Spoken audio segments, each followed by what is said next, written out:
Assalamualaikum warahmatullahi wabarakatuh. A'udzu billahi minasyaitonir rajim. Bismillahirrahmanirrahim. Alhamdulillahi rabbil alamin. Allahumma salli wa sallim ala sayyidina Muhammad wa ala ali sayyidina Muhammad. Qala Rasulullah sallallahu alaihi wasallam, naddarallahu mar'an saminga minna haditsan fahafidhahu hatta yuballighahu ghairahu. Semoga Allah Subhanahu wa taala menjadikan orang-orang yang mau mendengarkan hadis, mau mempelajari hadis, lalu mau menyebarkannya kepada orang lain, Allah jadikan wajahnya berseri-seri baik di dunia maupun di akhirat. Allahumma amin. Semoga Allah Subhanahu wa taala menjadikan orang-orang yang mau menonton video ini, mau mensubscribe channel ini, lalu mau men-share channel ini, Allah jadikan orang-orang yang bahagia baik di dunia maupun di akhirat bersama Rasulullah sallallahu alaihi wasallam. Allahumma amin. Kaum muslimin rahimakumullah, marilah kita sama-sama melanjutkan belajar membaca kitab hikam. Nah, kali ini kita akan sama-sama membaca kitab hikam dan sedikit kutipan dari penjelasan kitab Al-Minahul Qudsiyah ngalal Hikamil Athaiyah karangan Syekhul Islam Imam Syarqawi. Ini ya kitabnya. Kalau yang punya kitab ini dari karangan Imam Syarqawi bisa dibuka pada hikmah ke 214, yaitu halamannya halaman 254. Hikmah ke 254 berbunyi, al-haqaiqu taridu fi halit tajalli mujmalatan wa ba'dal wa'yi yakunul bayan. Musonef berdalil dengan ayat fa idza qara'nahu fattabi' qur'anah tsumma inna alaina bayanah. Al-Qiyamah ayat 19 dan ayat 18. Artinya ilmu hakikat yang datang dalam keadaan terjadi secara global, dan setelah ada penerimaan maka akan ada penjelasan. Dalilnya, apabila kami telah selesai membacakannya maka ikutilah bacaannya itu, kemudian sesungguhnya atas tanggungan kamilah penjelasannya. Al-Qiyamah ayat 18 sampai 19. Kaum muslimin rahimakumullah, baiklah, bagi para santri yang berbahasa Jawa maka saya coba bacakan secara bahasa Jawanya ya, buat ingat-ingat lagi di waktu di pesantren. Al-haqaiqu utawi piro-piro hakikat atau utawi piro-piro ilmu hakikat iku taridu teko opo ilmu hakikat teko nangdi fi halit tajalli ing dalem tingkah tajalli oleh teko mujmalatan halih gemblengan gitu. Wa ba'dal wa'yi lan ing dalem sawise oleh ilmu hakikat setelah blek turun gitu, yakunu mongko ono opo albainu penjelasan. Nah, setelah ketika tajalli blek datang, kemudian baru ada penjelasan-penjelasan, baik penjelasan secara ilham, secara ilmiah dan lain-lain. Kemudian Ibnu Athaillah itu berdalil dengan sebuah ayat fa idza qara'nahu fattabi' qur'ana. Fa idza qara'na alikrana wis macakan sapa ingsun hu ing Al-Qur'an, fattabi' mongko ngikuti sapa sira Muhammad qur'anahu ing bacaane Al-Qur'an. Tsumma inna alaina mongko nuli iku tetep ing atase kita bayanahu ing jelasaken qiraah gitu. Nah, kaum muslimin rahimakumullah, sekarang mari kita lihat apa penjelasan Imam Syarqawi mengenai hikmah kitab hikam ini. Al-haqaiq. Nah, hakikat menurut Imam Syarqawi itu al-ulumu alladuniyatu allati yaktibuha Allah Ta'ala fi asraril arifina. Apa itu hakikat? Nah, hakikat menurut Imam Syarqawi adalah ilmu laduni, yaitu ilmu yang datangnya dari Allah Subhanahu wa taala yang dimasukkan atau ditembakkan oleh Allah Subhanahu wa taala ke dalam hati orang-orang arifin, orang-orang yang mengetahui siapa Allah Subhanahu wa taala. Nah, siapa orang arifin itu? Nah, tentu untuk memahami hikmah ke-214 ini tidak akan sempurna pemahaman kita kalau kita tidak memahami dua hikmah sebelumnya, yaitu hikmah 212 tentang wusul, di mana Imam Ibnu Athaillah mengatakan wusuluka ilallahi wusuluka ilal ilmi bih, wusuluka ilaihi wusuluka ilal ilmi bih. Wusul kita kepada Allah, wusuluka ilaihi wusuluka ilal ilmi bih. Jadi sampainya kita kepada Allah adalah sampainya kita kepada ilmu tentang Allah. Maksudnya apa? Kemudian Gus Bah menjelaskan, maksudnya adalah kita paham terhadap sifat-sifat Allah Subhanahu wa taala.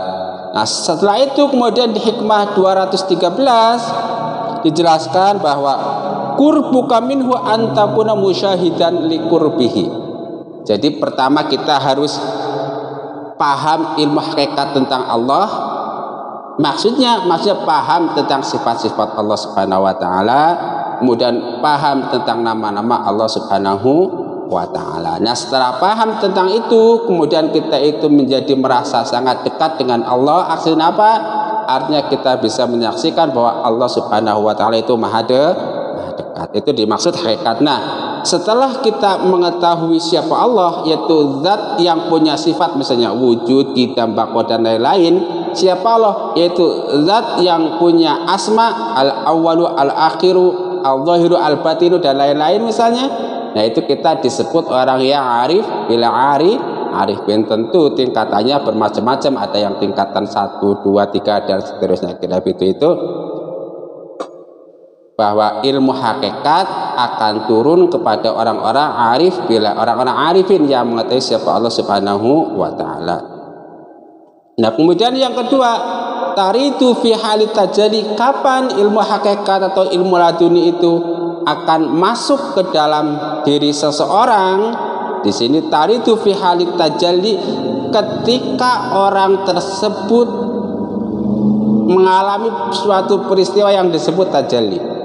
Apa itu tajalli? Nah, menurut Imam Syarqawi, tajalli adalah tajallallahu ala qulubihim. Tajalli adalah ketika Allah Subhanahu wa taala nampak sangat jelas di hati orang-orang arifin. Nah, kalau mau disederhanakan beginilah untuk latihan kita begini. Kita misalnya tahu Allah Subhanahu wa taala adalah zat sang pencipta, al-khaliq. Lalu siapa makhluknya? Makhluknya diantaranya adalah misalnya bumi dan atau diri kita. Jadi ketika kita melihat bumi, kita tahu oh ini adalah makhluk. Siapa khaliknya? Allah Subhanahu wa taala. Begitupun ketika melihat semua hal, melihat diri kita, melihat sekitar kita, semua hal kita lihat sampai kita kepada Allah. Melihat pohon, kita langsung berpikir bahwa pohon ada yang menciptakan. Siapa yang menciptakan? Allah Subhanahu wa taala. Itu namanya pandangan kita sampai kepada pohon sebagai makhluk Allah. Kemudian kita juga sampai kepada pemikiran bahwa Allah adalah sang pencipta. Terus semua, sehingga kemudian tampak jelas kehadiran Allah Subhanahu wa taala dalam hati para arifin. Tentu yang bisa menjelaskan ini dengan detail itu orang-orang yang memang sudah mengalami wusul dan mengalami qurbuh lalu mengalami tajalli. Dia akan dengan jelas menceritakan tentang peristiwa yang dia alami itu. Jelas gitu.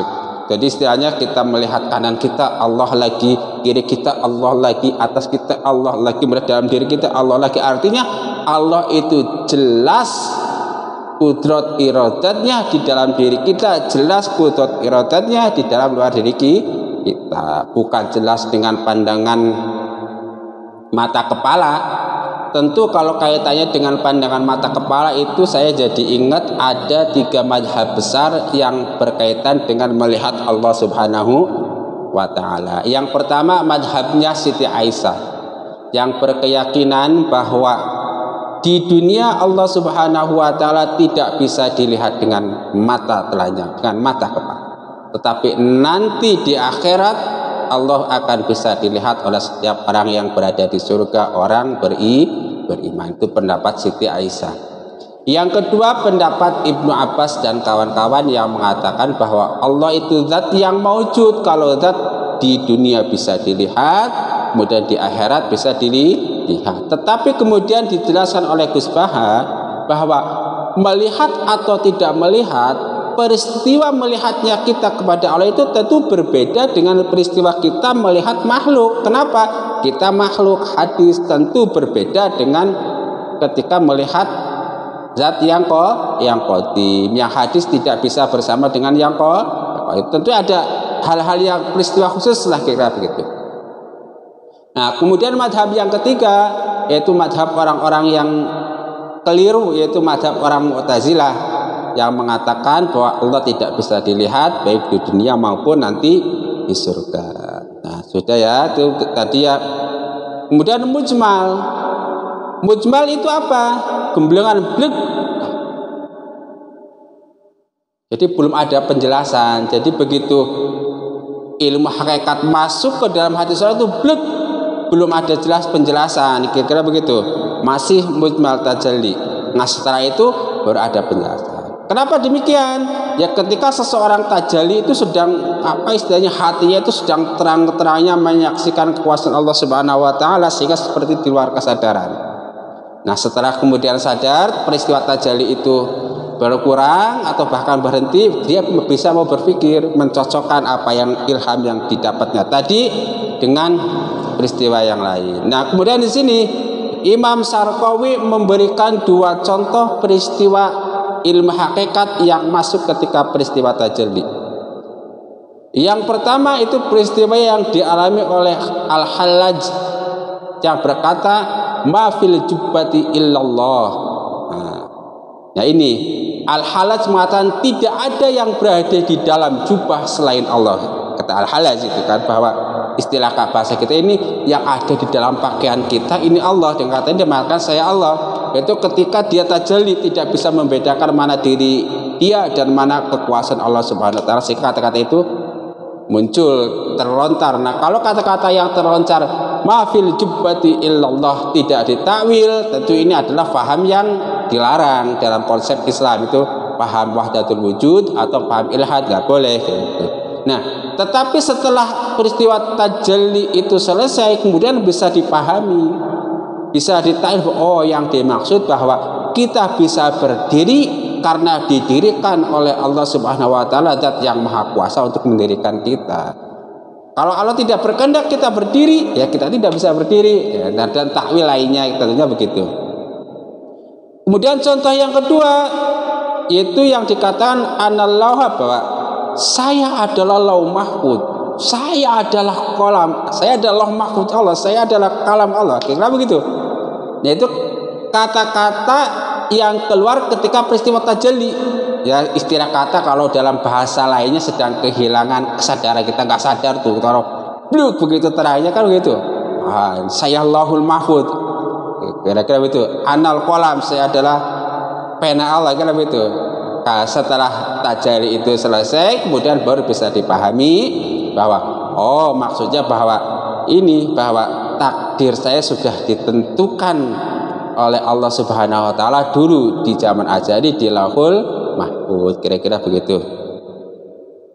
Nah, ilmu hakikat ketika tidak sesuai dengan ilmu syariat, yaitu tidak sesuai dengan Al-Quran, tidak sesuai dengan hadis Nabi, dan tidak sesuai dengan qaulul ulama, maka jelas itu bukan ilmu hakikat, tetapi itu adalah bisikan setan.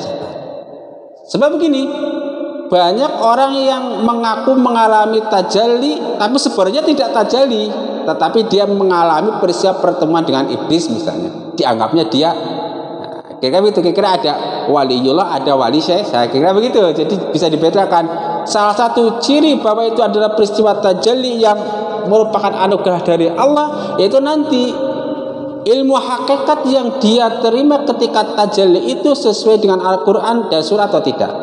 Kalau sesuai, insya Allah itu tajalli. Kalau tidak, itu berarti pertemuan dengan setan tadi itu dengan iblis. Nah, kemudian di sini Imam Syarqawi mengutip suatu pendapat haqiqatun bila syari'atin batilatun wa syari'atun bila haqiqatin atilatun.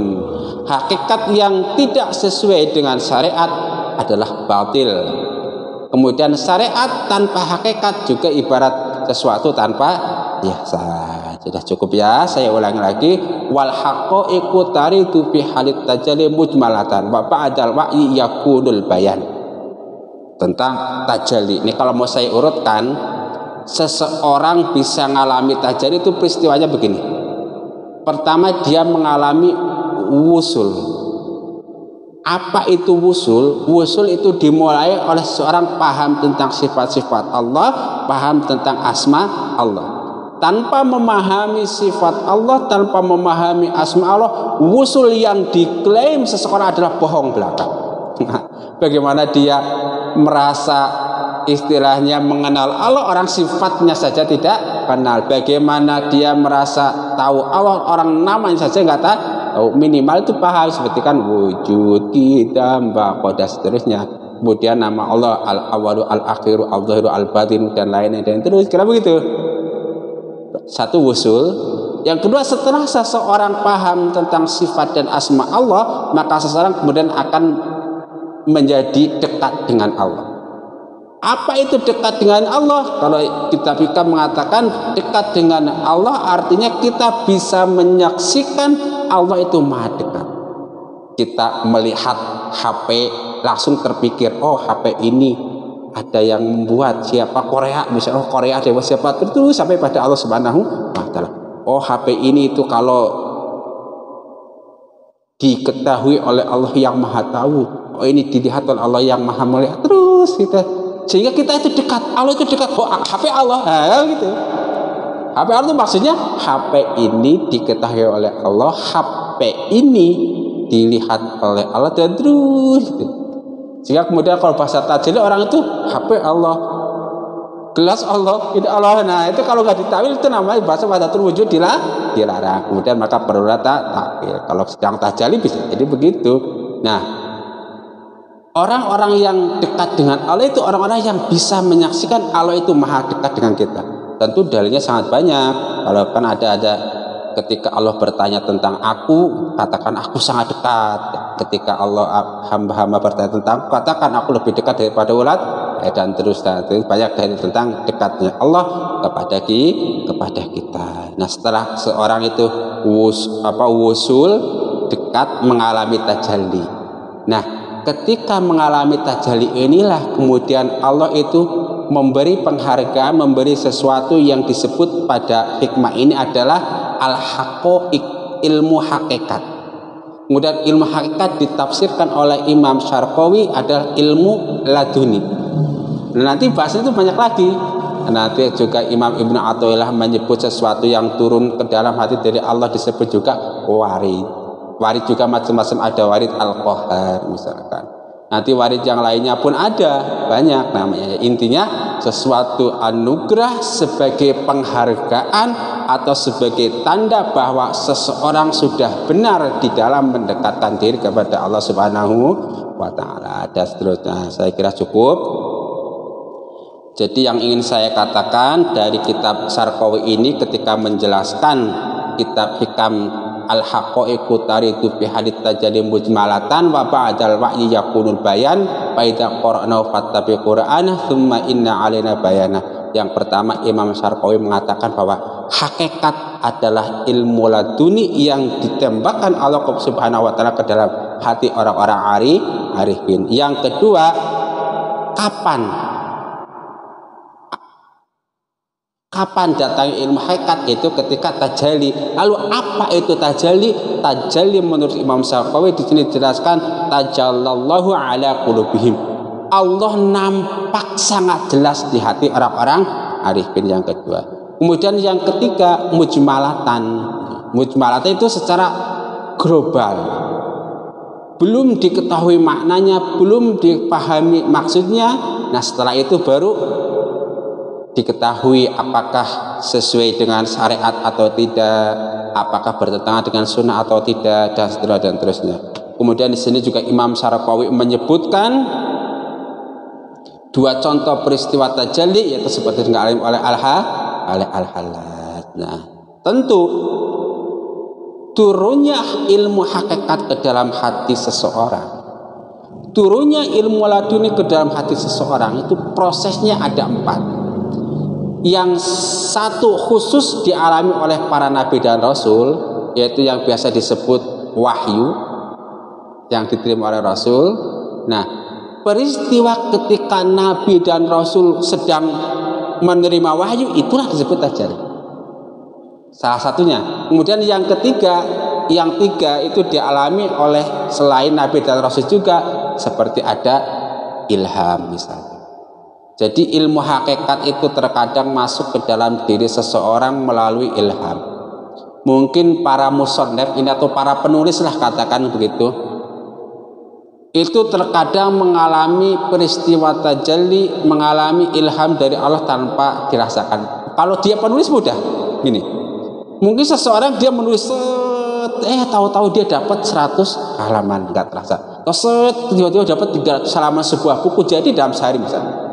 Nah setelah buku itu jadi kemudian dia baca sekali, dia baca lagi, ini nggak mungkin saya, kenapa saya bisa nulis ini? Nah kira-kira seperti saya alami saya sekarang ini di rak saya nih, ini contohnya nih ya, biar nih ya, sejak ini buku tulisannya Siapakah Tuhan, Tafsir Puisi Religius. Dulu saya itu ketika masih muda lah, ketika baru dari pesantren lagi jos-josnya otaknya itu suka menulis, entah itu tema umum, tema agama itu, sehingga ada puluhan buku jilid kayak ini, semuanya belum sempat diterbitkan. Nah buku-buku ini ketika saya buka sekarang, saya itu heran, loh kok dulu saya bisa nulis begini ya, kira-kira begitu. Nah ini kira contoh ilham yang kecil lah kira begitu, sehingga kita terkadang setelah kita menulis membaca lagi, loh kok saya bisa nulis ini, nah, kira-kira begitu. Nah kemudian juga tentu ini kalau yang peristiwa yang dialami oleh para ulama. Kalau menurut saya kan itu enggak, ini contoh yang ini apa istilahnya, bukan ilham, kalau bahasa penulis itu inspirasi kira-kira kan begitu. Yang kedua selain yang kedua selain ilham itu juga melalui mimpi. Terkadang seseorang itu mengalami mimpi, misalnya mimpi bertemu Rasulullah Shallallahu Alaihi Wasallam. Misalnya dia itu tiba-tiba entah gimana ceritanya masuk pada sekelompok kaum, kemudian dia mendekat dan dia melihat di sana ada sosok berbaju putih, misalnya dia dampingi dengan 4 orang, dan ketika bangun tiba-tiba dia punya keyakinan dan selalu terkenang bahwa yang dia lihat itu tadi Rasulullah Shallallahu Alaihi Wasallam dan Khulafaur Rasyidin yang 4 misalnya. Nah, kemudian dibuktikan lagi misalnya dengan dia mendapatkan wejangan-wejangan tertentu, kan kira begitu, itu melalui mimpi. Atau misalnya di dalam mimpi, misalnya kalau model saya misalnya mimpi ketemu Gus Baha, terus ngaji kepada Gus Baha. Ketika ngaji itu misalnya Gus Baha dawuh, ini dari sekian banyak murid saya akan ada yang jadi wali, dan yang jadi wali ternyata kita misalnya. Itu kan bisa, itu kan apa istilahnya, salah satu ilham yang masuk dalam kita ketika mimpi. Selain itu juga ada yang masuk ketika kita belajar, kita membaca buku kita paham terus asik, oh ini paham terus, saya kira begitu. Sementara orang lain ketika baca blank, nggak ngerti apa-apa ya. Itu ya. Jadi cara masuknya ilmu hakikat melalui ke dalam diri kita itu ada 3 yang untuk orang awam. Yang pertama bisa melalui mimpi, bisa melalui ilham, dan ketiga itu bisa melalui belajar langsung. Wallahu a'lam. Ini kan yang penting poin-poin dari syarah kitab Al-Minahul Qudsiyah karangan Imam Syaraqawi itu sudah kita dapatkan tadi. Jadi kalau ditanya apa itu hakikat menurut Imam Syaraqawi, hakikat menurut Imam Syaraqawi adalah sesuatu yang diberikan oleh Allah kepada ke dalam hati orang-orang yang arif bila para arifin. Lalu apa itu tajalli menurut Imam Syarqawi? Tajalli menurut Imam Syarqawi adalah tajallallahu ala qulubihim. Kira-kira begitu. Mudah-mudahan bermanfaat bagi kita sekalian. Rabbana taqabbal minna innaka antas samiul alim wa tub alaina innaka antat tawwabur rahim. Jangan lupa untuk subscribe channel ini supaya Anda itu update tentang pemahaman-pemahaman kitab hikam. Kita sama-sama ngaji kepada kitab hikam, kepada guru-guru kita dan kepada ulama-ulama kita yang saleh. Allahumma amin. Dan tentu kita sama-sama berdoa mudah-mudahan kita oleh Allah Subhanahu wa taala diberi anugerah sebagai hamba Allah yang bisa mengalami wusul. Allahumma amin. Hamba Allah yang bisa mengalami dekat qurbu kepada Allah Subhanahu wa ta'ala, kemudian menjadikan hamba Allah yang bisa mengalami tajalli pada semua hal. Allahumma amin. Setelah itu kita mendapatkan warid dari Allah, mendapatkan ilmu hakikat, mendapat ilmu laduni dari Allah Subhanahu wa ta'ala. Allahumma amin. Rabbana taqabbal minna innaka antas samiul alim wa tub alaina innaka antat tawwabur rahim. Subhanakallahumma wa bihamdika asyhadu an la ilaha illa anta astaghfiruka wa atubu ilaik. Wa afa minkum. Wassalamu alaikum warahmatullahi wabarakatuh.